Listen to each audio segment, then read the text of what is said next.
Hello everyone and welcome back to the quarterfinals of the FIDE World Cup. We are in round 2 and we have a very nice game between Nijat, Abasov and Vidit, Gujrathi. It's the first game that finished with a decisive result and you guys will really enjoy this one.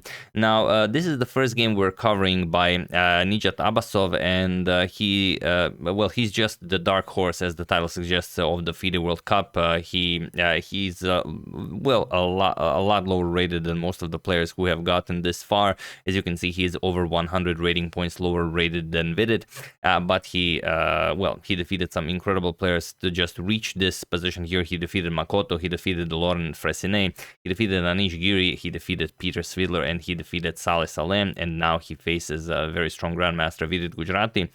He comes from Azerbaijan, and it's just very good for him as he's the local hero. This World Cup is being played in the capital of Azerbaijan, in Baku, and Baku has produced some incredible players over the years, like Kasparov, like Mamedyarov, like Akopyan, like Rajabov. So I mean, incredible names and some very strong grandmasters. So that being said, let's check it out. It features the opening some of you really love and some of you really hate. It is of course the London system. So let's check it out. We have pawn to d4, knight to f6, and knight to f3. We have pawn to d5 and bishop to f4. The London system is on the board, and Vidit counters it with pawn to c5. We have pawn to e3, knight to c6, and now knight b to d2. So going for the standard setup with the pawns and dark squares, e6, and now pawn to c3. We have bishop to e7 by Vidit and pawn to h3 now. Sort of a waiting move. Bishop to d6, Vidit wants to counter the bishop on f4, and now d captures on c5, forcing Vidit to waste the tempo. Bishop captures, and now bishop to d3, now developing the light square bishop, bishop back to d6, and now we have a trade. Bishop captures, queen captures, and there is a game where castles was played. It was played in a very nice game in the World Blitz Championship 2016, where Wei Yi defeated Levon Aronian with this castles move, but here we have queen to c2, and it is now, as of move 11, that we have a completely new game. So I don't know if you realized, but in pretty much all of the games that we are covering from the FIDE World Cup, players deviate from known territory as soon as possible. Everyone is so incredibly well prepared that it's just that much better if you can get out of safe waters of opening theory as soon as possible. Of course, not for yourself, but for your opponent. You want your knowledge of the theory to be vast, and you want your opponent to be struggling. So here we have knight to e5, offering a trade of knights, and knight captures on e5. We have queen captures and just castles by Nijat. We have bishop to d7, and now pawn to e4. This is a standard move in pretty much all of the lines. You have to break through here to free up the queen bishop battery.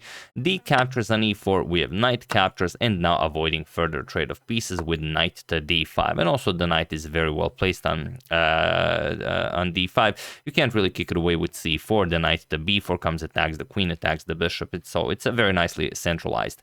Rook f to e1, aligning the rook nicely with the queen, but just bishop to c6. There are no good discoveries for the moment. We have rook a to d1, and now we have castles queen side. We have bishop to f1. Since the bishop is on c6, controlling this long diagonal, the bishop on f1 will be a valiant defender of the white king. We have king to b8, and now queen to d2. Now if the knight moves, you might even consider a queen captures on d8 idea, giving up the queen for 2 rooks. So the queen quickly goes back to c7. And now we have knight to c5, pawn to h6, and now we have pawn to c4. The move we said that we couldn't play, now it is actually the best move, and for a very particular reason. I'm pretty sure you already feel what that reason is. We have knight to e7, and now queen to c3, putting pressure on the g7 pawn. And you might be thinking, well, okay, I mean, we have castles on opposite sides of the board. Is it really that bad if we give up the g7 pawn, then we put some rooks on the g file and completely crush the white king? The problem is, let's say you play something like, okay, you can't play something like b6, then knight a6, obviously forks your king and queen, but let's say you play a waiting move, king to a8. Okay, we capture on g7, and it looks great. Let's play rook d to g8, put pressure on the g2 pawn. White doesn't care, just queen captures on f7, and the bishop here is such a great defender. There's just nothing to worry about here. Even if you try something like bishop captures on g2, bishop captures, and now queen captures on c5, still the bishop is not just an excellent defender here. And the bishop is also an excellent attacker, so it would be foolish to try something like this, as white would be completely winning here. So instead, after queen to c3, we have knight to f5. The pawn is now defended, and now comes the move I'm sure you guys were thinking about, as you are thinking about it all the time, and it wins pretty much all the games you see, and that of course is pawn to b4. Now pawn to b5 is coming, that will kick away the bishop, then pawn to a4 is coming, and how is black to stop the pawn storm, as the pawn storm on the king side isn't really even in its infancy.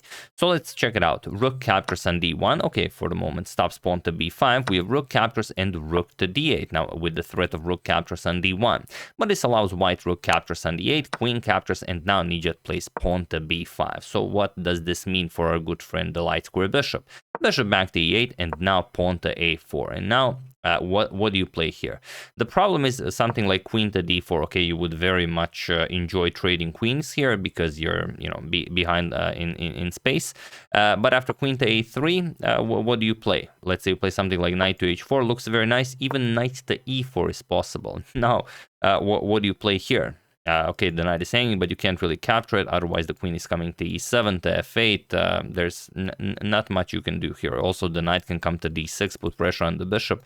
Terrible position for black. So instead, after a4, king to c8 was played. You've seen how weak the black king is on b8, and now knight to b3. So what is the idea behind knight to b3? Well, you will tell me what the idea behind knight to b3 is, because here we have f6 and pawn to a5, and now we have queen to d1, stopping the bishop from moving.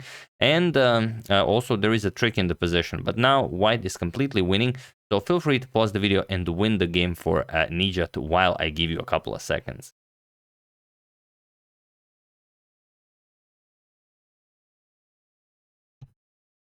So for those of you who were able to do it, congratulations on spotting the idea behind this moving of the knight. And for those of you who just want to enjoy the show, it is of course queen to b4, which would not be possible if the pawn was not already on b4 and then on b5.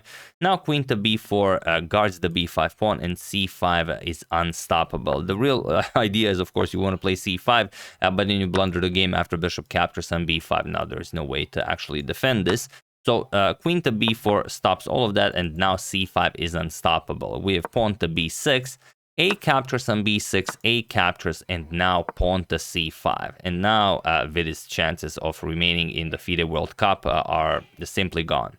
So here b captures on c5 was played. The problem is, okay, you could go back with something like queen to d8, but then queen to a4, and I mean, you can see what's happening here. Queen to c7. Queen to a6 with check. We have queen to b7, and now c captures on b6, and all of black's hopes are now gone. So after pawn to c5, we have b captures on c5, and now queen captures on c5 with check. King to b8, and now queen to b6 with check. We have king to c8, and now queen captures on e6. Vidit's entire position just falls apart. Bishop to d7, we have queen to c4 with check. King to d8, and now pawn to b6. The passed b pawn is just too strong. Queen's coming to d6, but now queen to g8 with check. You have to go king to e7 or block with the bishop, but none of it is really good. b7 is coming. So king to e7 was played, and now pawn to b7. We have bishop to e8, and now bishop to b5. The bishop spends the entire game on f1, but now comes into the game with deadly purpose. The threat, of course, is we just trade everything on e8 and then bring a queen into the game. So here, if you capture, then just b8 queen. There's no move you can play here. Queen d1, checking h2. There are no more useful checks. So in the game, Vidit tried a few more spite checks because you have to play something. You could just resign here, but I mean, you also could give your opponent a chance to maybe play the worst move of his career, and you know, it's okay to do so. Queen to d1 with check, king to h2, queen to d6 with check, g3, and again, no more useful checks for Vidit, so he plays bishop to f7, and he allows another queen to enter the game. Pawn to b8 becomes a queen, and here again, Vidit could resign, but he was a true gentleman, and he allowed the checkmate to appear on the board, which you almost never see because it's so hard to allow this, but Vidit, that's the kind of player Vidit is. Bishop captures on g8 was played, and now Nijat delivers queen to e8. This is checkmate, and this is the position that eliminates Vidit from the FIDE World Cup 2023. And Nijat Abasov is now in the semifinals of the FIDE World Cup, and he's waiting for his next opponent, who will be, well, the winner of the match, Magnus Carlsen versus Gujrathi. So he will face either of them. And we're gonna check out what happens in the other games of the match. They are still all being played while I'm recording this, so I don't want to spoil all that much. But yeah, incredible play by Nijat. You know, he might become the next big player from Baku, Azerbaijan. You know, maybe becomes a legend himself. It's far too early to tell, as he is playing a tournament of his life. But you never know. He might just continue this power play, you know, completely indefinitely. So yeah, that's the game. Hope you guys enjoyed it. Very nicely done by Abasov. Very heartbreaking for Vidit, but what are you gonna do? It's, I mean, you come all this far into the FIDE World Cup, and your opponent plays the London system. I mean, it's like that. No one takes it seriously, but then, you know, someone plays it against you in this you know, high stakes game that is basically a ticket to the candidates tournament, and then you just lose. So it's I mean, you have to know how to play against the London. You know, if you guys want, you can also check out my tutorial on the London system. I will also put a link to that in the description below. So, you know, be ready for it. So yeah, once again, really hope you guys enjoyed it. I would like to thank Srinivas Kashyap, Yun Yang, Mario Encinosa, Michael Shui, and David Kimura for your contribution to my channel. Thank you a lot. I really appreciate it. As usual, you can check 2 of my previous videos here. Thank you all for watching, and I will see you soon, continuing the coverage of the FIDE World Cup until it finishes. So thank you all, I will see you soon, and have an excellent rest of your day.